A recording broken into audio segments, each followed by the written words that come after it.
to B5 Currents and Circuits Part 1, where we'll be looking at Ohm's law, voltage, current, and everything in between. Let's see here. So we'll be looking at some of the fundamentals of the current and circuits. Specifically, we'll look at, well, what is the definition of a current? Right, we'll see here that a current is the rate of change of charge. We'll see what the definition of voltage is. Using this, we'll also look at resistance and resistivity, which will be a nice intro into Ohm's law. So we'll get through a number of the standards in this subtopic.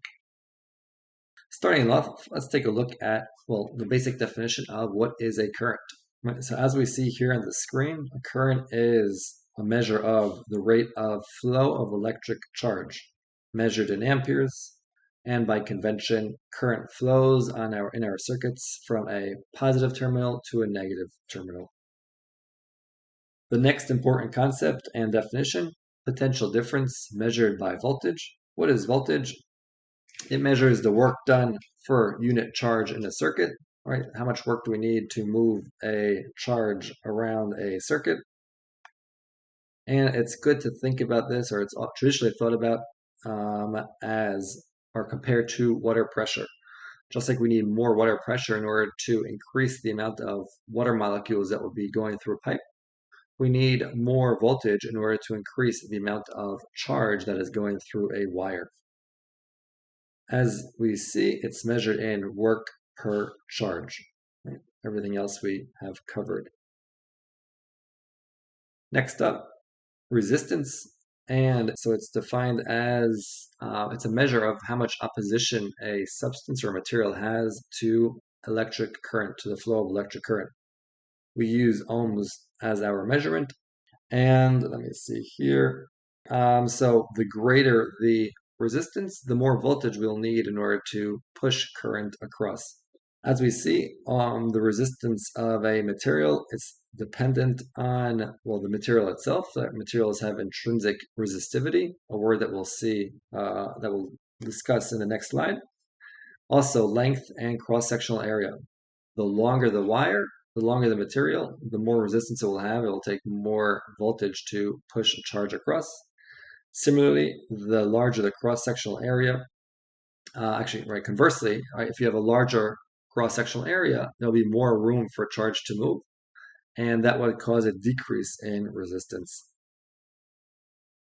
As we just mentioned, resistivity, it is a measure of how much resistance a particular material produces, or how much a particular material impedes electric current, or the flow of charge. So intuitively, if we think about metals, which are a good conductor, that would have a low resistivity. It doesn't create a lot of resistance, whereas insulating materials have high resistivity.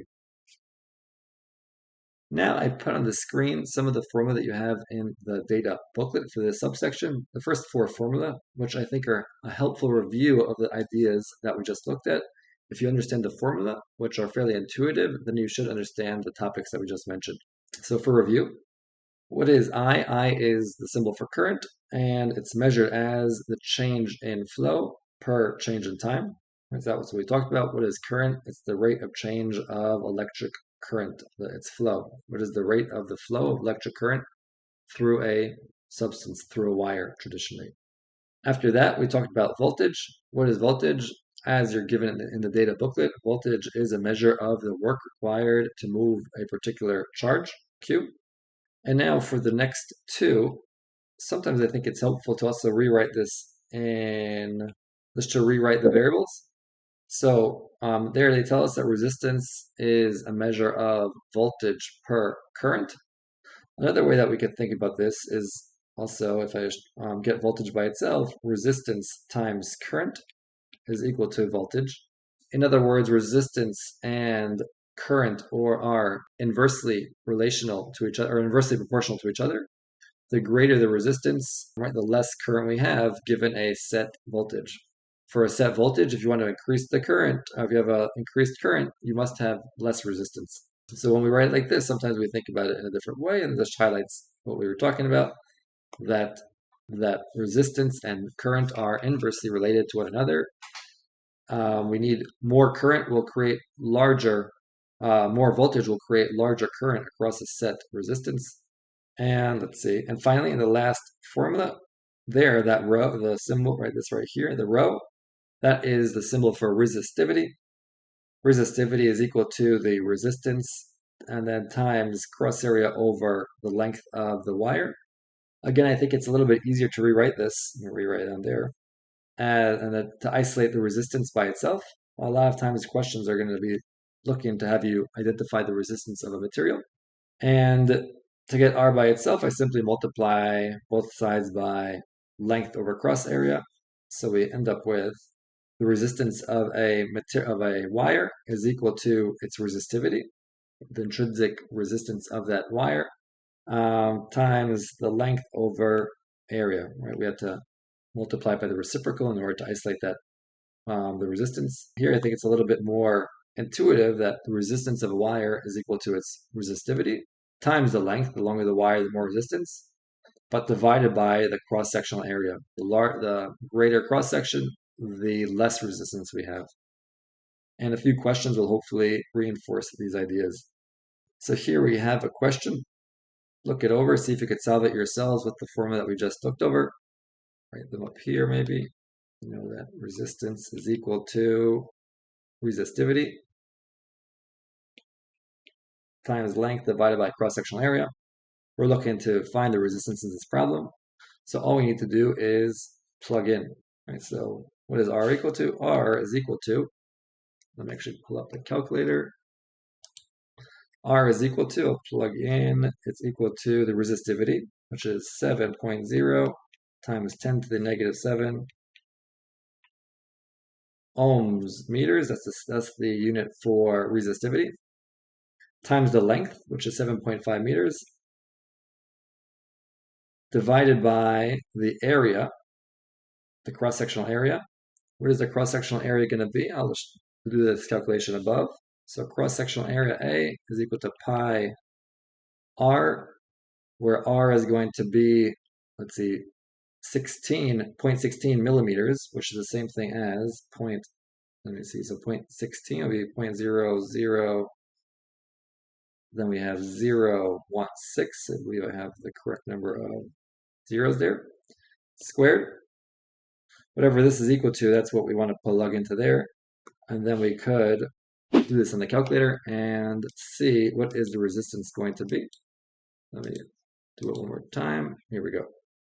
7.0 times 10 to the negative 7 times 7.5 divided by, let's put this in parentheses. Actually, maybe I will, let me multiply this out. So that's the numerator. And then I want to divide this by the area, by the cross-sectional area, which is going to be pi times 0.00016 squared,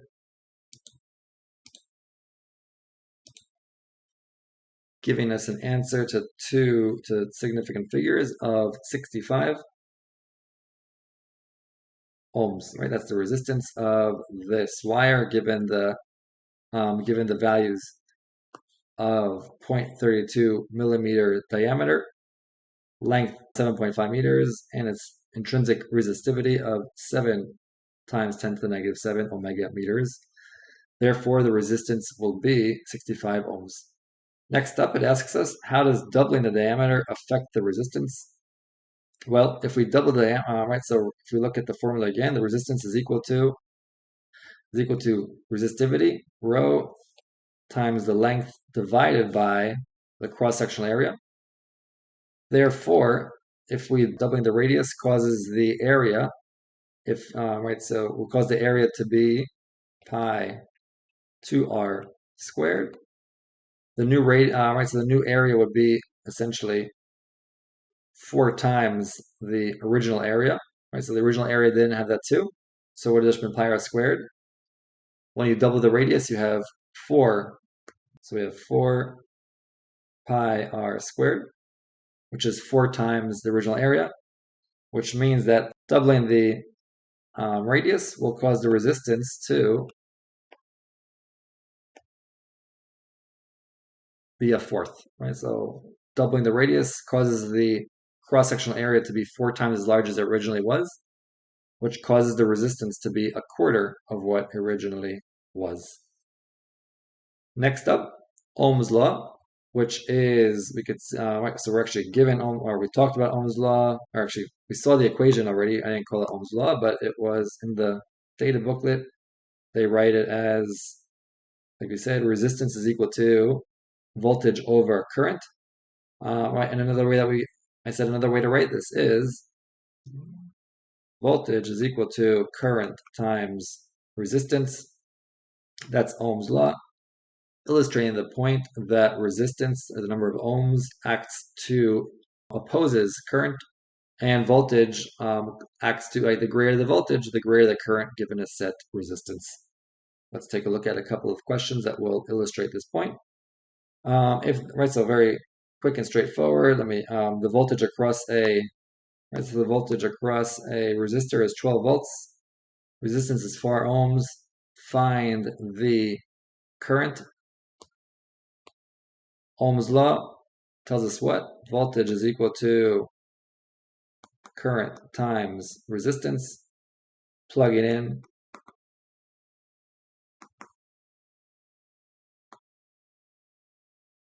Current by itself is equal to 3 amperes. That's just a straightforward calculation using Ohm's law. Voltage is equal to current times resistance, or as written in your data booklet, resistance is equal to voltage divided by current. Then finally, it tells us that an electric cell, right, we're on slide 10 here, an electric cell is connected to a resistor of a resistance 10R. The work that the cell performs to move a charge Q is W, right? So let me just go put the relevant formula. We know that V is equal to work per charge. Let me just make sure that we have it right. V is equal to work per charge. So, and it's telling us that when we have a 10, right, when we have a resistance of 10R, an electric cell is connected, or we have a resistance of 10R, that the work that is required to move a charge is W, right? So W per Q. What would happen if the resistor is switched to for one with a resistance of R? In other words, if the resistor, what would happen if the resistor is switched for one with a resistance of R?